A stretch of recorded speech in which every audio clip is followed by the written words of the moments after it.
이 문준경 전도사님은 정말 고무신 2켤레를 가지고 1년에 몇 바퀴를 섬을 전체를 돌면서 이렇게 전도하고 또한 교회를 매우 수십 개를 이렇게 세운 거를 잘 볼 수 있었습니다. 그렇습니다. 오늘 본문의 안나 선지자를 보시게 되면요. 안나 선지자는 성전에서 어떻게 했냐면 주야로 금식을 하고 기도했다는 것이죠. 하나님을 섬기는 선지자였습니다. 성전에서 아기 예수를 본 그녀는 하나님께 늘 감사했고 예루살렘의 구원을 고대하는 모든 사람들에게 예수님이 메시아이심을 전하게 되는 거죠. 미리 예언한 거예요. 그래서 예언의 선지자죠. 요셉과 마리아는 나사렛으로 돌아가고 그때 당시 아기 예수가 자라면서 점점 강해지고 지혜가 충만하다고 성경에 이렇게 말씀하고 있습니다. 안나 선지자는 구주 탄생을 두 번째 증거자인 여자 선지자라는 사실입니다. 안나 선지자님은 신적인 통찰력이 아기 예수가 구약에서 계속 예언되어 오던 메시아이심을 알아보고 모든 사람에게 증거하였습니다. 그리고 안나의 신상을 자세히 보면요. 아셀 지파이고 비느엘의 딸입니다. 야곱이 후처로 얻은 실바에게서 얻은 12명 중 8번째 아들의 이름이라기도 할 수 있죠. 레아와 라헬이 있는데 레아의 시녀가 실바예요.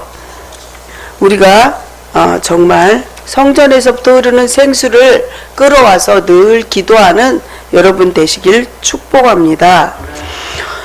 첫 번째, 예수에 대해서 예언하는 것을 볼 수 있습니다. 오랜 침묵을 끝낸 사가랴는 성령의 충만함으로 예언을 이 사가랴도 쏟아냅니다.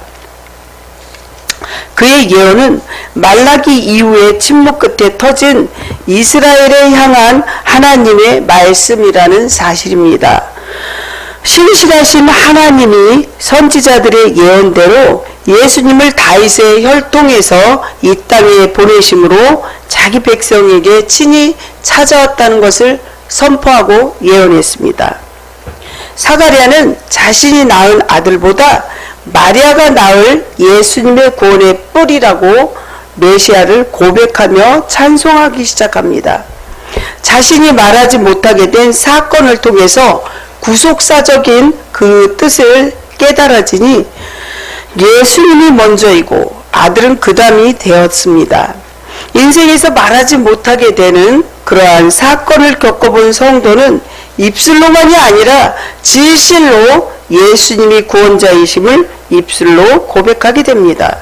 그렇다면 사랑하는 성도 여러분, 구원하심이 깊이 깨달아지는 주님을 찬양하게 여러분들은 되십니까? 혹시 성령 충만함을 받아서 나의 닫힌 입술이 열리게 될 때 어떻게 하나님을 찬양하시겠습니까? 우리는 주님의 은혜로 구원을 받았고요. 영생을 선물로 받았는데 에베소서 2장 8절 9절에 보면요. 너희는 그 은혜에 의하여 믿음으로 말미암아 구원을 받았으니 이것은 너에게서 난 것이 아니요 하나님의 선물이라. 행위에서 난 것이 아니니 이는 누구든지 자랑하지 못하게 하려 함이라. 아멘. 왜 그러냐면 이런 다른 종교들 보세요. 불교나 천주교 이런 데 보면 행위로 구원받는 줄 알아요. 이렇게 착한 일, 선한 일 많이 해야지 구원받는다 이렇게 생각하지만 성경이 분명히 에베소서 2장 8절 9절에 행위로 받는 게 아니래요. 뭘로 받아요? 그렇다면 믿음이라는 거죠. 믿음. 믿음은 바라는 것들의 실상이요 보지 못하는 거의 증거니 선진들이 이로써 뭐라 그랬어요? 정말 축복 주신다는 거죠. 사랑하는 성도 여러분, 누군가와 우리가 동행한다는 것에 정말 행복한 일인데 그러나 동행자가 누구냐에 따라서 상황은 아주 달라진다는 사실입니다. 가령 악한 자와 동행하는 자는 마음속이 늘 불안하겠죠. 의인과 동행하는 자는 늘 안전하게 울타리를 쳐줬기 때문에 굉장히 든든합니다. 적과의 동침이라는 그러한 영화처럼 다른 목표를 서로가 갖고 한솥밥을 먹어야 하는 기구한 운명을 지닌 정말 그런 자들, 누구나 동행하고 싶지 않는 일일 것입니다. 또한 우리가 사람을 따라서 세상적으로 살다 보면 어떻게 해요? 사람을 보게 되면 목적지가 달라진다는 거죠. 방향을 잃어버린다는 거죠. 그러나 우리에게 변치 않는 영원한 목적지가 하나 있습니다. 또한 그 목적지를 여러분들 함께 걸어갈 영원한 동반자가 여러분들 곁에 계십니다. 그분이 누구일까요? 그분은 하나님의 아들인 예수님이십니다. 누가복음 24장 15절 16절에 보시면 그들이 서로 이야기하며 문의할 때 예수께서 가까이 이르러 그들과 동행하시나 그들의 눈이 가려져서 그인 줄 알아보지 못하거늘. 저는 이 성경 본문을 묵상을 계속했어요. 저희 가정에서도 예배를 계속 드리거든요. 그럴 때 이 말씀을 끝까지 이렇게 처음부터 쭉 읽을 때 이걸 묵상할 때 너무나 충격적이었어요. 어떠냐면요. 그들이 서로 이야기하며 무슨 얘기했어요? 예수님의 탄생에 대해서 이야기하게 된 거예요. 누가복음 24장 15절 16절. 그들이 서로 이야기하며 서로 질문도 하고 그걸 답변도 하는데 예수님께서 직접 가까이 왔는데 그들과 동행하시기는 하지만 그들이 영적인 눈이 가려져 가지고 예수님이 누구인 줄 몰랐다, 이런 말씀이에요. 이 말씀이 믿어지십니까? 다시 읽겠습니다. 누가복음 24장 15절 16절에 그들이 서로 이야기하며 문의할 때 예수께서 가까이 이르러 그들과 동행하시나 그들의 눈이 가려져 그인 줄 알아보지 못하거늘. 우리가 예수님의 앞에 있고 예수님이 우리의 영적 주인인데 예수님이 예수님인지 모르고 또 예수님이 언제 어느 때 오실지 모르는데 늘 임마누엘 해달라고 그러고 주님 오시옵소서 마라나타 맨날 그 찬양하고 그래도 예수님이 왔는지 갔는지 모른다면 얼마나 불쌍한 일입니까? 사랑하는 성도 여러분, 우리는 늘 주님의 말씀을 보면서 하늘나라 믿음과 소망이 사랑이 우리 안에 새롭게 창조되어서 생명수의 샘물이 우리에게 성도들 가슴에 흘러 넘쳐야 될 줄 믿으시기 바랍니다. 사랑하는 성도 여러분, 우리는 주 안에서 노인된 성도들도 할 일이 많다는 거죠. 저희 이제 권사님도 계시고 이제 저희 시어머니도 계신데 아주 연세 많으셔요. 하지만 오늘 선지자 안나 보면 80이 넘었잖아요. 그래도 계속 성전에서 기도하고 찬양하고 엄청나게 건강한 거예요. 또한 모세도 보세요. 80세에 정말 애굽에서 가나안으로 가라고 그럴 정도로 하나님 일을 할 때 하나님께서 건강도 주고 축복도 준다는 사실입니다. 아멘. 그렇습니다. 안나는 결혼한 지 7년 만에 남편과 사별하고 그 후로부터 84년 동안이 성전에서 기도 생활을 했다고 성경이 오늘 본문에 증언하고 있습니다. 누가가 이 여인에 대해서 소상하게 밝힐 수 있었던 것은 이 여인은 예루살렘 성전에서 아주 유명했다는 거죠. 기도 맨날 했죠. 찬양했죠. 어린 사람들 구제도 했을 것이고. 그런데 여러분, 우리는 안나의 나이를 한번 주목해 봐야 합니다. 유대 처녀들은 일찍 결혼하게 돼요. 14세가 되면요 결혼하게 됩니다. 그러니 안나가 14세 때 결혼하여 7년을 남편과 살다가 사별했는데 그 나이가 몇 살이겠습니까?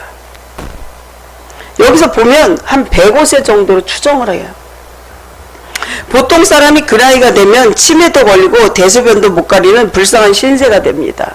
요즘에 123세 이런 세계적으로 아주 제일 이렇게 어르신이 이제 돌아가시고 또 그런 분들 보는데 116세 이런 분도 많고 100세가 넘는 분도 많이 텔레비에서 보여줍니다. 그러니 안나가 기도할 때 하나님께서 붙들어 주시고 건강을 주셨다는 것이 그 나이가 되도록 아주 정정했다는 사실입니다.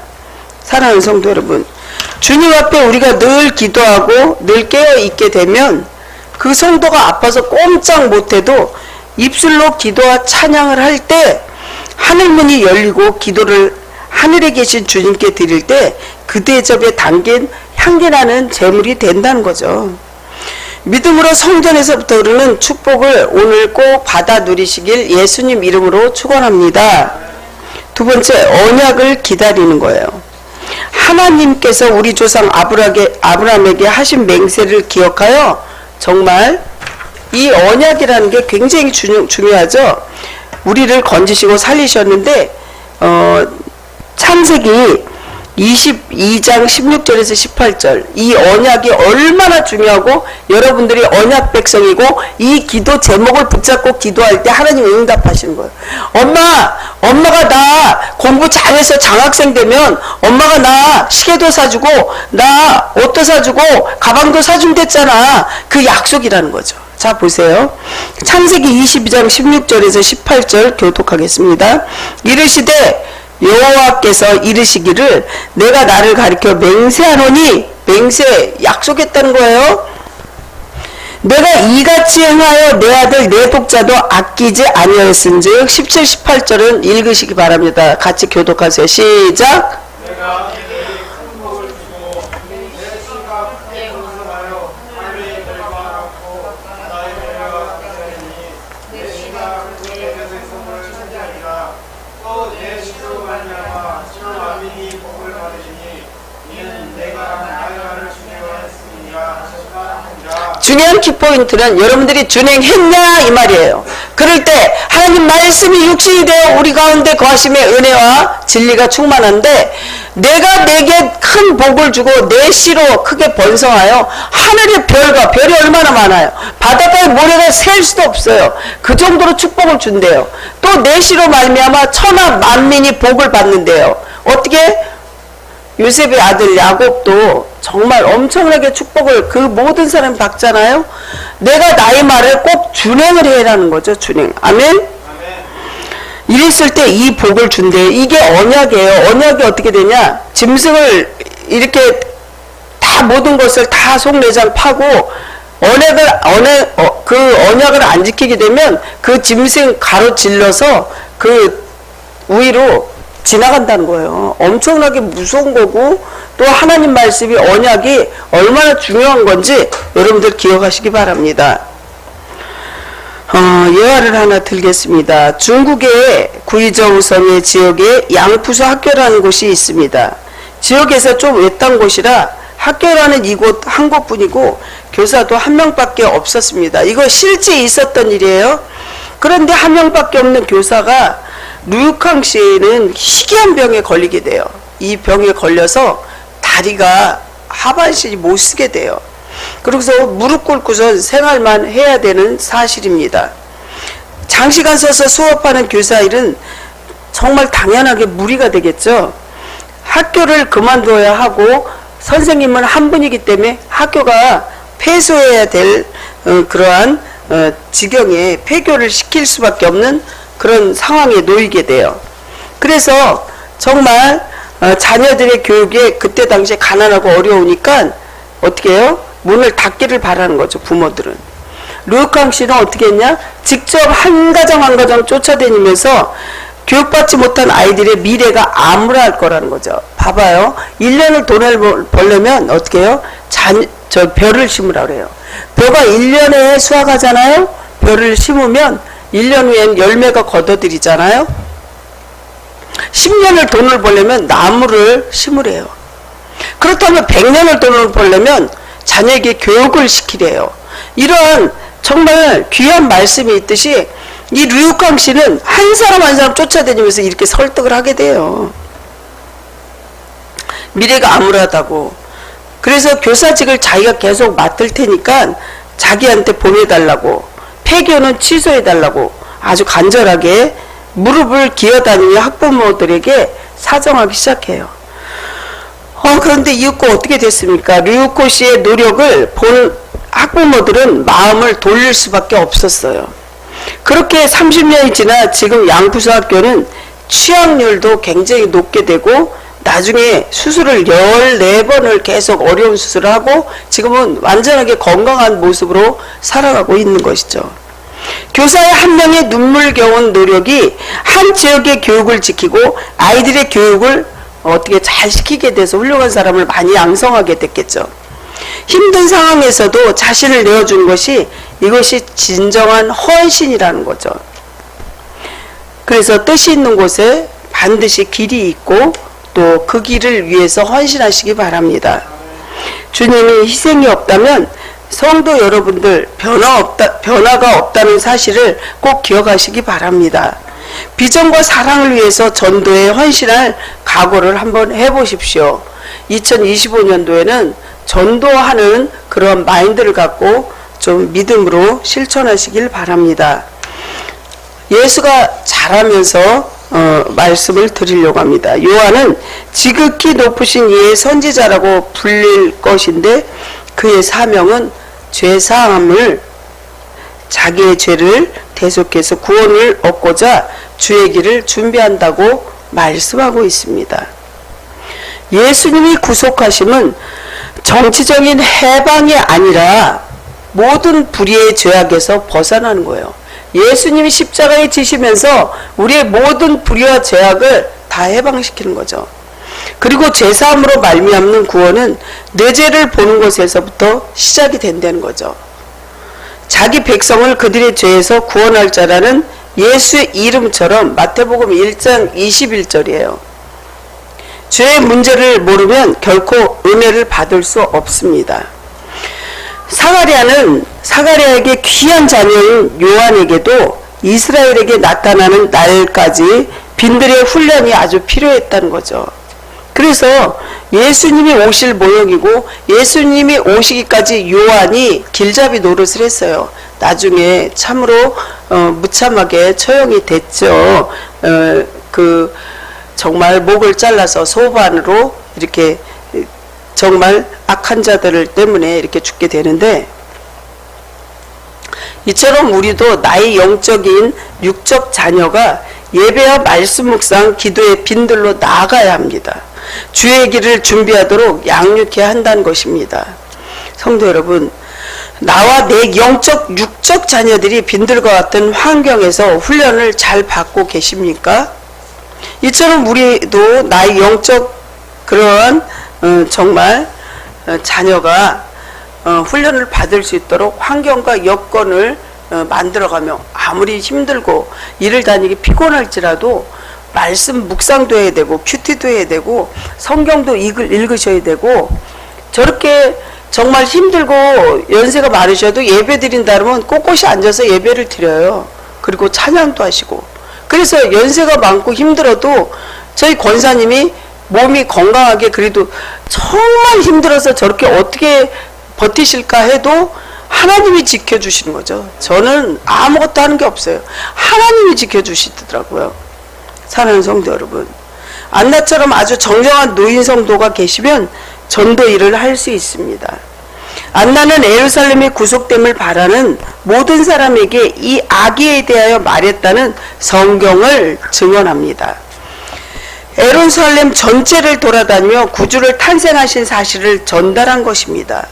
그러므로 기운이 있는 노인 성도들도 열심히 전도하시기 바랍니다.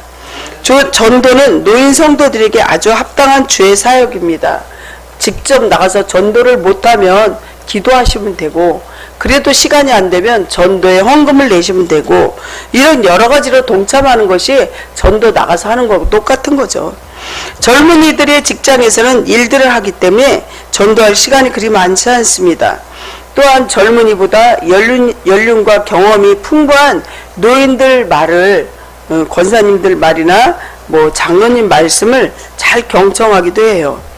노인을 비롯하는 모든 성도 여러분, 우리는 하나님께서 시몬과 안나라는 충성된 사역자를 통해서 구주가 이 땅에 오셨음을 공식적으로 선포한 사실을 기억하시고 주목하시기 바랍니다. 죄악의 세력으로 마치 흑암 같았던 그때 당시에도 하나님의 그 정말 은혜로 사가랴와 엘리사벳, 마리아, 안나, 시므온 이런 충성된 정말 주님의 일꾼들에게 구속 섭리를 진행하셨다는 사실입니다. 그렇습니다. 하나님은 그렇게 자기의 친 백성과 일꾼들을 어느 시대 어느 환경 속에서도 늘 남겨놓으셨어요. 그렇습니다. 열왕기 왕상 19장 14절 18절을 보시면요. 그가 대답하되 내가 만군의 하나님 여호와께 열심히 유별하오니 이는 이스라엘 자손이 주의 언약을 버리고 주의 제단을 헐며 칼로 주의 선지자들을 죽였음이며 오직 나만 남았거늘 그들의 내 생명을 찾아 빼앗으려 하나이다. 여호와께서 그에게 이르시되 너는 내 길을 돌이켜 광야를 통하여 이렇게 다맥색으로 가라고 하죠. 그래서 어렵고 힘든 환경에서 하나님 바라보라 그러지 너 평안하고 평탄할 때 주님 바라보라는 성경 구절이 없죠. 이와 같이 하나님은 구속 섭리는 오늘날도 예외 없이 지금도 계속 진행 중입니다. 하나님이 진정한 의의 일꾼들을 이곳 저곳 많이 남겨놓으셨음을 믿으시기 바랍니다. 말씀 마무리합니다. 여러분들이 주인공 되시길 간절히 축원합니다. 예수님에 대한 예언을 한 안나 선지자는 거룩한 언약을 기억하게 해주시고 예수님께서 성장하시고 모든 사람을 구원하시는 인류를 구원하셨다는 걸 기억하시기 바랍니다. 말씀 마무리합니다. 그렇습니다. 우리 신흥은혜교회 성도들도 그 중에 한 명이 꼭 되어서 하나님의 구속사역의 주인공이 되시고 2025년도 교회의 불꽃이 되어서 전도의 축복과 즐거움을 맛보시는 성도님들 되시길 예수님 이름으로 한 분 한 분 간절히 축원합니다. 기도하겠습니다. 하나님 아버지 은혜에 감사합니다.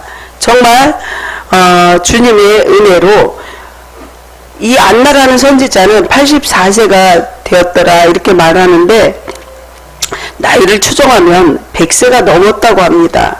하나님 정말 우리도 주님의 말씀에 대해서 기도하며 선전을 떠오르는 그 생수를 끌어오며 하나님의 은혜로 예언도 하고 모든 은사를 다 받아서 하나님께서 주시는 축복을 받고 우리가 하나님의 말씀의 언약을 기억하고 언약을 약속의 주인공이 되어서 많은 축복 받을 수 있도록 주님 도와주시옵소서.